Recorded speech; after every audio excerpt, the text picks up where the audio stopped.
Ladies and gentlemen, I'd like to welcome you to the seventh edition of the Red Star Podcast. Today we have a very, very special guest, Madison Downs. How you doing today, brother? Good to see you. Good to see you again. Yep. Got on that Chiefs gear, I see. Absolutely. Always, always. I guess if you get to play for a team, you can't never get to leave them. Now, so what we're gonna do is we're gonna start we're gonna start with your humble beginnings and how you've gotten humble beginnings, making it to the NFL through such hard times, and now running for office and things like that. And open to talk about any type of issues you want to talk about. Okay. So just give us a rundown of what life was like for you in the Tidewater region coming up as a kid, and things that you saw to say, I want to do better for my life. I mean, from a child standpoint, I thought it was pretty good. Right. I had both my parents, but part of the problem that we ran into were financial issues. So, Right. for example, I went to 8 different high schools. Right. We moved around all the time. Right. My father was a diesel mechanic, Okay. and he used to contract to like GSA, Right. to the military and everything. Right. But there always has been a bit of disenfranchisement, especially toward minorities. Right, So right. we found ourselves falling on the short end of certain contracts, Right. and then the money would dry up, and then we had to move again. So, Right. Right. insofar as just being a youngster coming up, and having friends, sometimes that was tough because we moved so much. Do you So do you think that that's kind of shit? Because you have a almost like a loner personality. Not really like you're a caring and compassionate person for people who get to know you, get to sit down and talk with you, get to know you. But you're kind of a stone-faced guy, like, you know what I mean? Like you're able to compartmentalize it because Yeah. things. Do you think that formed part of that? Because things you weren't able to build a lot of solid friendships. I think that was a Over part the of it. years? I mean, I had some really close friends, Right. But we ended up losing them. As these hardships took place. Then eventually we ended up moving to Atlanta, and in Atlanta, kind of is where the bottom fell out. Yeah, My yeah. father was arrested for a crime he didn't commit, had to go to jail. My mom tried to OD on some meds. We had to kind of help her. Right. Right. And so what that did was it left me and my little brother in Atlanta in this dilapidated motel. Right. I mean, the floors were messed up. Right. It looked like they had blood on the floor, man. Possibly. It was horrible. It was Yeah. horrible. Yeah. Right there off the 85, man. And Right by the Kodak building. I don't remember. Off the of that Kodak accident? building. I went to a school called North Atlanta School Okay. of Arts down there. Okay. Okay. But I mean, it was within walking distance. That experience, I was able to take care of my brother. I went out and got a job. Was able to take care of my brother. I can still remember when the police officer came to the school, Right. And pulled me out and asked if we had a place to stay, which we really didn't. Right. We But you just- did. Yeah, we did the motel, right? Right. So, That's- but I wasn't going to let them separate me from my brother. Got you. Smart play. Smart play. So, because getting stuck in that system is horrible for the CPS system is like the number one Yeah. kidnapping agency. Yes. In America. And it could be different if they took more consideration into if you've had ties to your family, and even if you have to put children in separate homes, make a way for them to see each other so they can still be in each other's life. And I think because love is the foundation of everything, in my opinion. That's Yeah, of course. all of these issues. Every issue that we have could be fixed with love. You know what I mean? Well, love and money. Yeah, love and money. But if you got love, you're gonna look out for people. Yeah, you still need that change. I know you need the You bag, know? man. You need the You bag. need It's the just bag, it's just the so- world we live in. Yeah, it's just it's par for the course, man. But what that did for me though was I was able to send my brother back to Hampton, Right. and that left me down there alone. So that when you say the loner, The loner part, yeah. so what I did, I mapped out there was like this 7-mile track one way, and there was a young lady out there too that I liked. She didn't like me like that. Helped you stay though, didn't it? It helped my mind. You know what I mean? So just running out there that 7 miles and then having to run back Right. to get to the hotel Right. helped me. And there was a spot, this light that used to come up, like a sign from the school. Mm-hmm. There was a North Atlanta high school sign that used to come up. I used to get there at like 2:30 a.m. every morning and just sit there and lean up against the sign because it gave off light. Right. and just look up at the sky and talk to God. You know what I mean? So probably that's the Helps blunt of helps it. formulate Yeah. all of it. Now, when did you when did you realize that you were actually good enough to compete on a professional level, though? No matter how long, you know what I mean? We knew that from the beginning. If we hadn't moved around a lot, both me and Path, my brother would have been drafted. path would have been a lot easier. Yeah, I mean, we were never able to, really play high school. I played 1 year high school football. Right. So okay. So Okay. then, we did the junior college path, and then, I went to San Diego State, and then so we went the long way. Right. Actually, even before that, I played in the Marine Corps. So I played for the Marine Corps All-Star team. Cracking and they heads. ended up recruiting me out to Mount San Jacinto. It Oh, wasn't wow. just me, though. It was a couple of us. Right. There was Mike Anderson. There was another guy named Dave Minnick. There was another guy. There was a bunch of us. Right. Right. And, there was a bunch of us that went pro, too. What was the Because I have one friend who tried out for an NFL team, and he was an offensive lineman.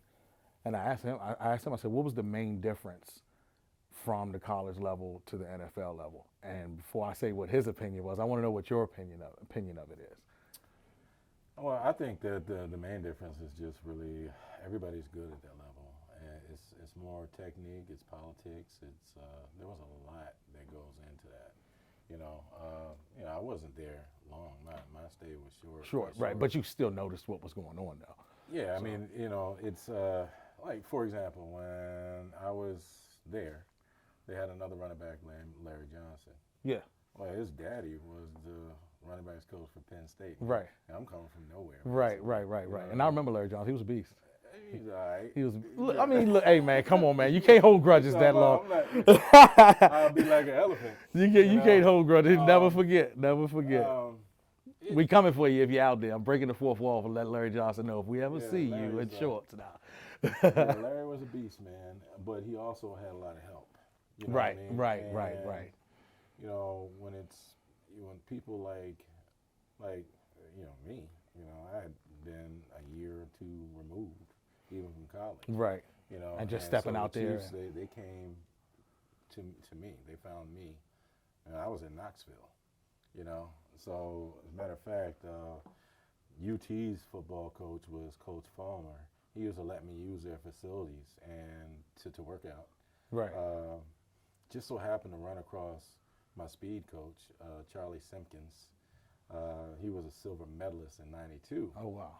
But So you had blessings along the way to help you get there and yeah, stuff like that. absolutely. Things But just if that kinda path would have been more consistent, if you could have stayed in the same high school, had the same people coming and looking at you, and no one keeping your name buzzing in people's ears, it definitely would have been a go off the jump. No, I get that, and I understand that. has a lot to do with it. Got And a nephew on that path right now. good. Yeah, so he's going to be good. He's not going to have to go through those problems we did. Good. That's good. That's Yeah. good. So okay. So how do you go from?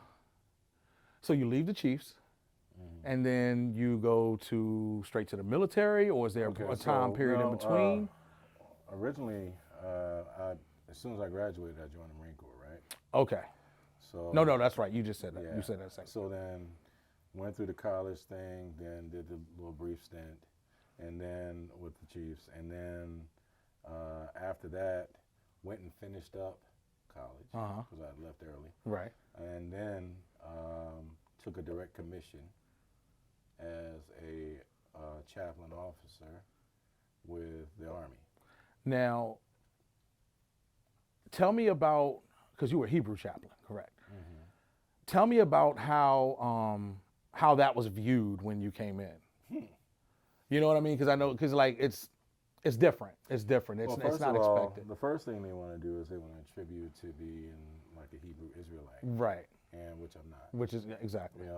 Which I know a lot of them. Right. They're really good friends. Right. So, but I'm Not judging. You're just stating the Yeah. fact that what you Yeah. are against what they are. So there's that.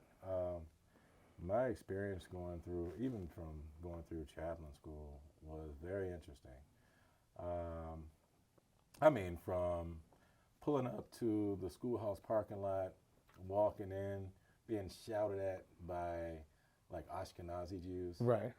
You're not a rabbi. You're not a, Right, right. just, I mean, shouting, while I'm walking. I remember one day I pulled in, walked across the parking lot. This guy, Horowitz was his name, Uh-huh. started shouting, and I just let him keep shouting. People forget I was a Marine first, Right, and there are certain things about you that don't change. right, Like we don't have a problem snapping necks, but we do have discipline. right. So this guy's yelling at me. I'm not going to stay and sit there and let And him, argue and all that. Right, right. Yeah, the whole point of the chaplain's school is by the time you go there, you're already credentialed insofar as you're ordained, if you will, all those Right. sorts of things. You've been through yeshiva. Some students are still going through yeshiva or seminary or whatever it is, but you do have some of us who are already credentialed. Right. And then there's a portion for people who have never been in the military, where it teaches them how to march and things of that nature. Right, right. Well, I'm a Mustang, so I've already been through Paris Island. I've had a stint. I Right, was right. honorably discharged Right. already Right. from the Marine Corps. So I don't need any of that. So this guy, he comes in. No doubt, he was probably a guy who was just a chaplain and nothing before that. Right. And he's shouting. I walk up. They had these stairwell that you go up to where the cadre was. And I walk up to, the guy's name was Chaplain Crisp. Claude Crisp was the cadre leader, major. And I just sat down in the cubicle. Well, this guy walks in, he's still shouting. So I look over at him, and the guy's still shouting. Chaplain Crisp looks at me, and he's just as astonished as I am. Right. That this guy actually walked in. Yeah, and see, everybody kind of knew who I was, and it wasn't like there was an incident that took place when I parked. Right, right. You just walked by. They knew who I was, and so then they started shouting at each other. There was another incident where there was a group of Ashkenazi Jews. Everybody had come down for this event. It wasn't just them. It was several people that had come down for an event, and you might have had the Protestants here, some Catholics over here, the Jews there, blah, blah, blah. Right. And what's funny was they kept staring, the Jews did, Right. And so I went up to them and I started speaking Hebrew to them, and they looked at me like they didn't. Like it was crazy because they didn't expect it. Right. And you speak Old and New, so right. So they were, and so that was, strange, but that ended up smoothing itself out. There was another incident where, headquarters for the chaplaincy was in Crystal City. Okay. At that time, I think it's at Fort Jackson now, but no, I'm not sure where it is now, but it doesn't matter. Right. There was another guy named Van Lan. He came down from Crystal City, right, and said he wanted to talk to me. Okay, I'm a butter bar at the time, so he's a light bird. Right. Yeah, so you got to go. Yeah, So he asked me to follow him. I think we're going down to Haven't heard his that term office. in a while either, butter bar. Yeah. Been out for a while. Yeah, so, I follow him down the hallway. And I'm thinking we're going into this office. We end up in a storage room. A storage room. And he has me stand at the position of attention while he walks around me, looking at me up and down. And he stops in front of me and says, I've never seen him like you before. So those were some of the experiences that you know. So outside of that, there were and those things kind of continued on. So it wasn't a smooth transition at all. Right. Road. Right. Being the first Hebrew chaplain. Okay. So but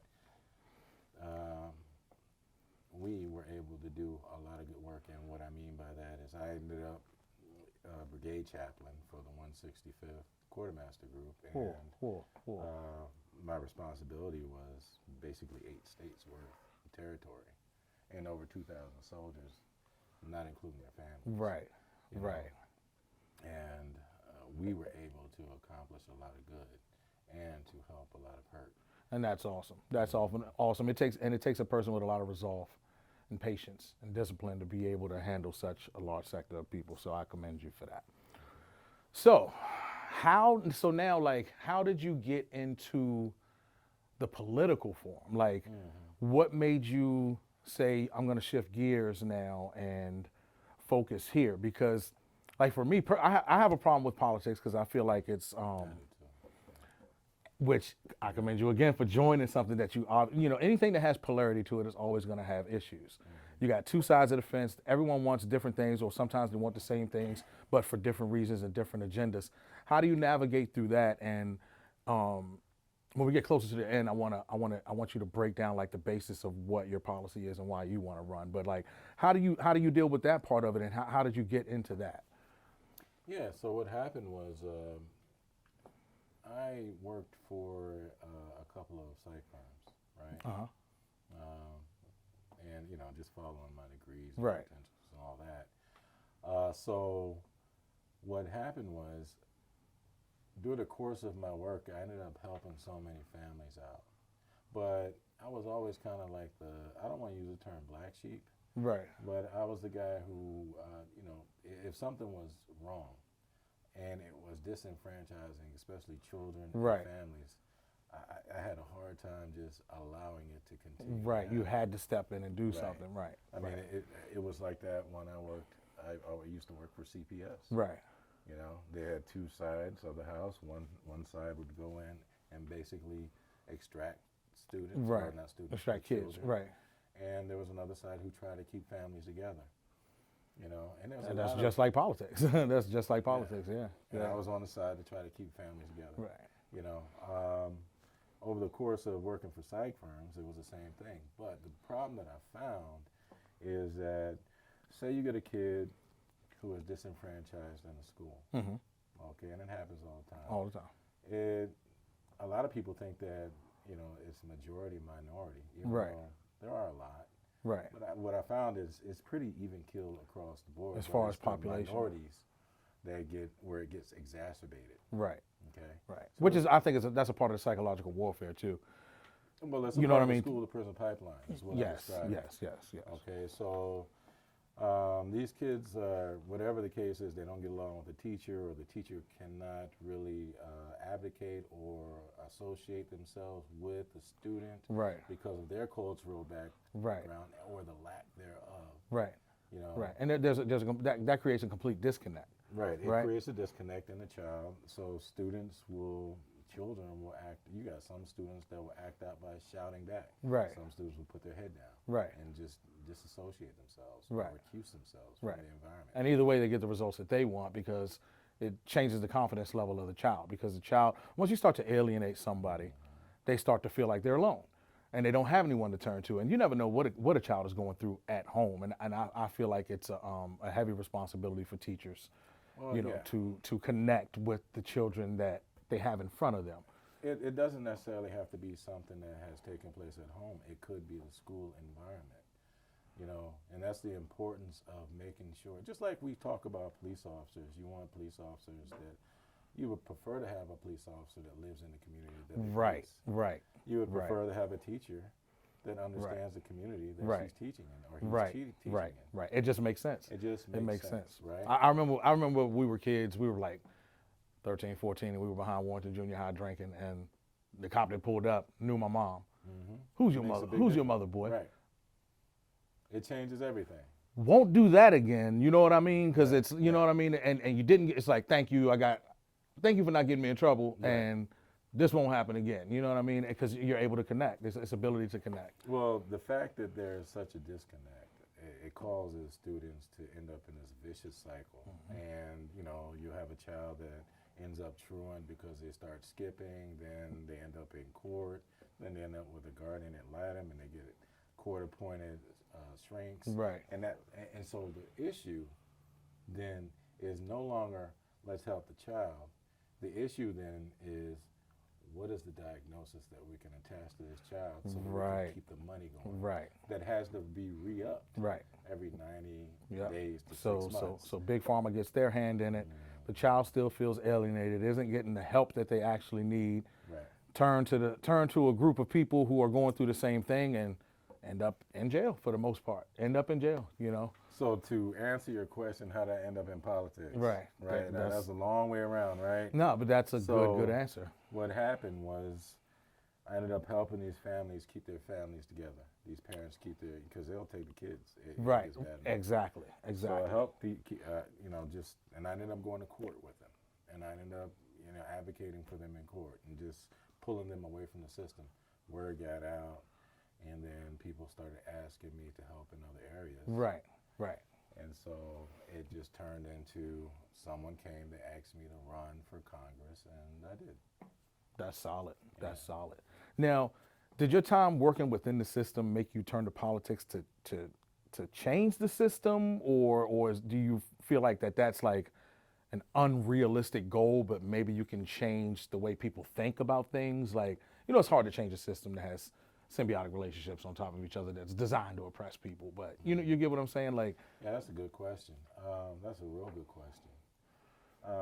I think that the best way I didn't get into necessarily change systems.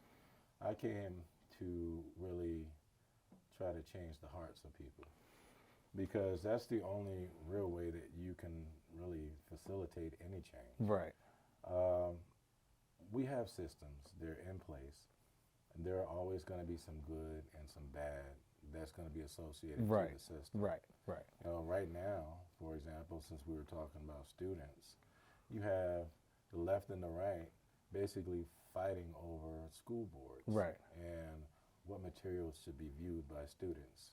You know, I'm conservative, so obviously I believe that there are certain materials that students should not be privy to. When you're talking to people who have never taught in a classroom, and you say that that's a moot point insofar as the autonomy of what goes on in the classroom, I immediately dismiss that conversation because you don't know what it's like to be in a class. This is true. My apologies. It's okay. And having been a father who has raised two daughters who are now in college, and having been a young man who has experienced those sorts of things, I was literally choked by a teacher, a racist teacher. My parents, I can remember my father being arrested right up here in Prince William County, okay, after a teacher choked, and he was a cop in D.C. Oh, yeah. I remember that principal of the school and her son or daughter. No, it was her son. It was in a truck, hanging out of a truck. There was a little black girl throwing a can out and slicing that girl's throat. And they were associated with the KKK. So I know what I'm talking about as far as that's concerned. Right. You know what I mean? But that wasn't the point that we were getting at. Because that right there will take the whole conversation. Take it in a different direction. And see, yeah. when it comes to politics, though, that's not going to get us anywhere. That conversation that we just had just now isn't going to benefit anybody insofar as moving forward as a society. So what conversation in that same field of thought, like that same pattern that we see in society, what conversation needs to be had from a political standpoint to create that progress? Right. And in order for systems to work effectively, we need to make sure that we have a baseline that is accurate. Okay. You know what I mean? That's fair. So what I'm saying, I foundation. brought up the red tape because there is too much red tape that has been added on to what teachers' responsibility should be. Teachers should only have to worry about teaching reading, writing, and arithmetic, or And science. what is proficient to the coursework that they are teaching. If Okay. I'm a math teacher, then that's what I need to worry about. If I'm a science teacher, then that's what I need to worry about. Right, If gotcha. I'm an English teacher, or if I'm an elementary teacher, then I need to know all those core subjects. At the basic level, and yeah. I got you. Those things, reading, writing, and arithmetic. So what they are so good at causing disenfranchisement and the estrangement of one culture or subculture from another. Right. What I mean by they is the elites. Right. What I mean by the elites is the Nancy Pelosi's, the Mitch McConnells, the Bobby Scotts, the people who have been there for so long, and Right. now the AOCs, who are pushing war. These are the war hawks, Right. the saber Right. rattlers. Right. They're so Subcontracting, good. mercenaries. They have Yeah. become so good at disenfranchising and creating that culture of disenfranchisement that when George Floyd was murdered, okay, well, according to Kanye, he wasn't, but the way, don't go there yet. Let me finish what I gotta say. So then Black Lives Matter started marching, right? So then you had Antifa and all these other groups, and the bottom line is stuff got rough, Right. right? Why? Because you had a large group of people who felt disenfranchised by what? The police. No, who? By these political elites who had created these laws, who had created this culture that made these people feel disenfranchised. That happened. Then you jump over to these white people who felt the exact same way because they couldn't go to work. They had to wear these masks. They didn't want to take the vaccine. They marched on Washington. And you had the same antagonistic forces, Antifa or whoever else, Right. came in and caused a problem. Causing problems with on both sides. And none of those people are being arrested. And why is that? Because they were You know, funded no. by those elite. It has to be. I mean, that's for an investigator. All I'm saying is I'm looking at the evidence Right. of what I see, and what I see is two groups of people who are part of the same overall group, the microcosm, Right. Right. but are part of different little subgroups who are being disenfranchised by the same group of people, but won't look at each other in the spirit of what you said at the beginning. Love. Right. Yeah. We refuse to look at each other with love. Right. You know what I'm saying? And compassion, and trying to understand each other's position a little bit better. And realistically, it's just, dude, we all feel the same. We all hurt. We all get angry. You know what I mean? We all want what's best for our kids. We all want, but it's so many things in place to keep people divided. Like you said, like at every turn, classism, sexism, racism. You know, like it's all the isms. You know, that they're all there for that reason, and the media perpetuates the divide between people. And that's when, like for me, like in closing, I'll say, and I'm gonna let you make a final statement on whatever you want to speak about. I'll say, like, that part right there is the part that hurts me the most as a veteran, because it makes me feel like people that have gone over there and either died over there or come back home and can't function in society anymore and kill themselves here, or, come home and just, spaz out because it's bad over there. The fact that we don't, like, with freedom comes a huge responsibility to uphold it. And if we as people can't, whether we agree with our political points or not, can't see that it's all being contrived by media. The media outlets are funded by the same people. If you can't see that this is a well planned out thing to keep people divided, then you're not taking your responsibility to uphold freedom. And that's a slap in the face to every veteran, in my opinion. So that's all I have to say in closing. And we're running short on time for part one of our interview. No, we're good. I think that you ended it perfectly. But I would like for you to just, jump, like, just at the very end, just state what you feel like, as far as, like, not even from a political standpoint, but what can people do to come together? Yeah, what people need to do is just open their eyes and see what's happening around them. You have Big Pharma who's pushing poison. At first they started with the least of us insofar as adults are concerned. Then they went after the people who were disenfranchised insofar as monetarily. Right. Then they went after the children. So just open your eyes and see what these representatives are doing with our money. Man, this was awesome. We definitely got to get you back on here soon to talk more, because you're loaded with information, and you know exactly what it is you want to do. You know exactly what it is you're standing up for. You know exactly what it is you're fighting for, and I'm with it. I'm 100% with it, brother. So thank you for coming on. Till next time. No doubt. Always remember, live with love in your heart, and you always win, even when it feels like you ain't. Have a great day, peoples. Thank you for joining us.